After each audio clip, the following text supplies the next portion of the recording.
1787 yılında Devlet-i Aliye'nin sultanı ve İslam halifesi 1. Abdülhamit, Kırım'ı Rusların elinden geri almak için Rus İmparatorluğu'na harp ilan etti. Ancak beklenmedik şekilde Belgrad'ın intikamını almak isteyen Avusturyalılar da Osmanlı'ya harp ilan ettiler. Böylece Osmanlı hem Ruslarla hem de Avusturyalılarla harbe girmiş oldu.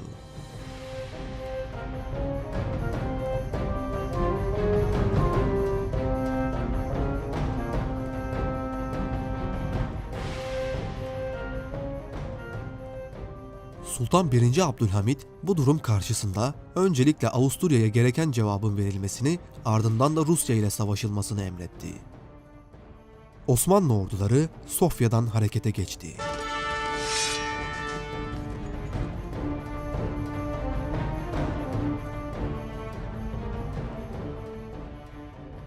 Avusturya ise Osmanlı'ya harp ilanını bildirdikten sonra 100.000 kadar asker toplayarak yola çıkmıştı. İtalyanlardan, Balkan Slavlarından, Avusturyalılardan ve çeşitli azınlıklardan oluşan karma bir ordu ile Karanşeveş bölgesine gelerek ordugah kurulmuştu.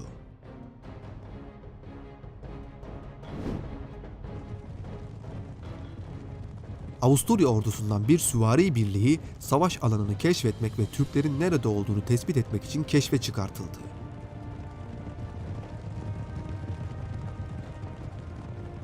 Timis Nehri'nin karşısına geçen süvari birlikleri bir Çingene kervanı ile karşılaştılar. Çingeneler Avusturya askerlerine şinaps denilen içkilerden ikram etmek istediler. Bunun üzerine süvariler ikramı kabul ederek içki içmeye başladılar.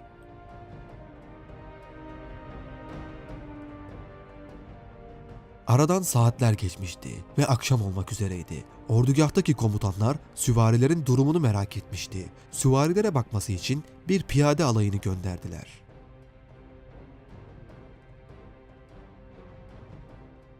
Nehri geçen piyade alayı süvarilerin içki içip sarhoş olduklarını görünce Alman olan süvariler ile Avusturyalı piyadeler arasında sürtüşmeler başladı.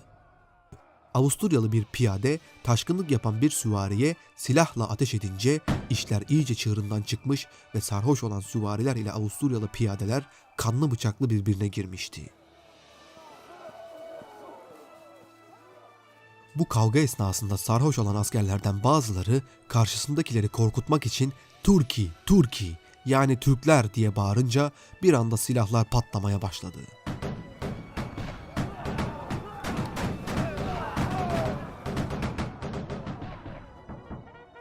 Bu silah sesleri ordugahtan duyulmuş ve ordugahtaki askerler Türklerin baskınına uğradıklarını düşünerek derhal savaş hazırlıklarına başlamıştı.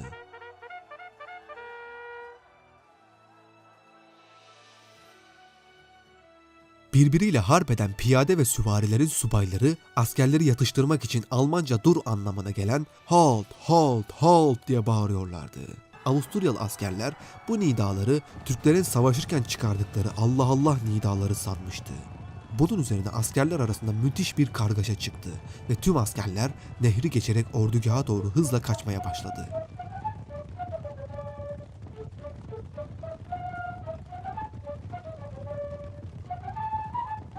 Lakin hava iyice kararmış ve göz gözü görmez hale gelmişti. Ordugahtaki askerler korkup geri çekilen süvarileri Türk akıncısı sanmış ve süvarilere doğru müthiş bir top ateşi başlatmıştı.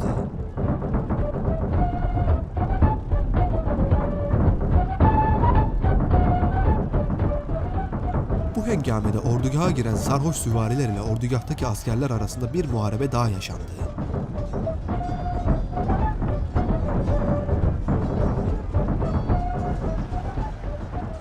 Herkes farklı bir dilde konuşuyor, bu yüzden kimse kimseyi anlayamıyordu. Sarhoş süvariler Türklerin ordugahına girdiğini zannederken ordugahtaki askerler Türklerin baskın yaptığını zannediyordu.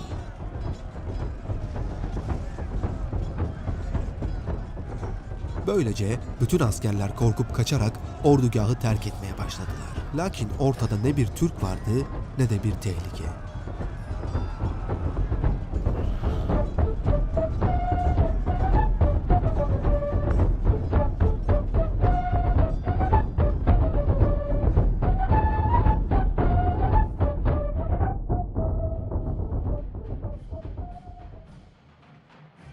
2 gün sonra Osmanlı ordusu Mehteran eşliğinde Karanşebeş bölgesine ulaşmıştı.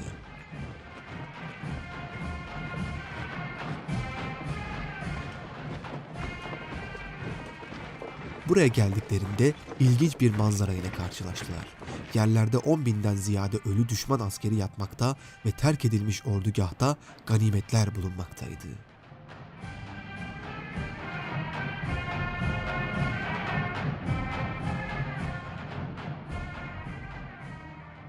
Böylelikle Osmanlı ordusu tek bir zayiat vermeden 100.000 kişilik Avusturya ordusunu yenmiş oldu.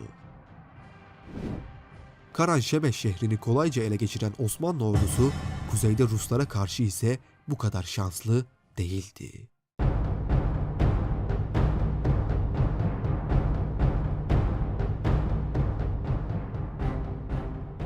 Kuzeydeki Osmanlı birliklerinden ardı ardına bozgun haberleri geliyordu.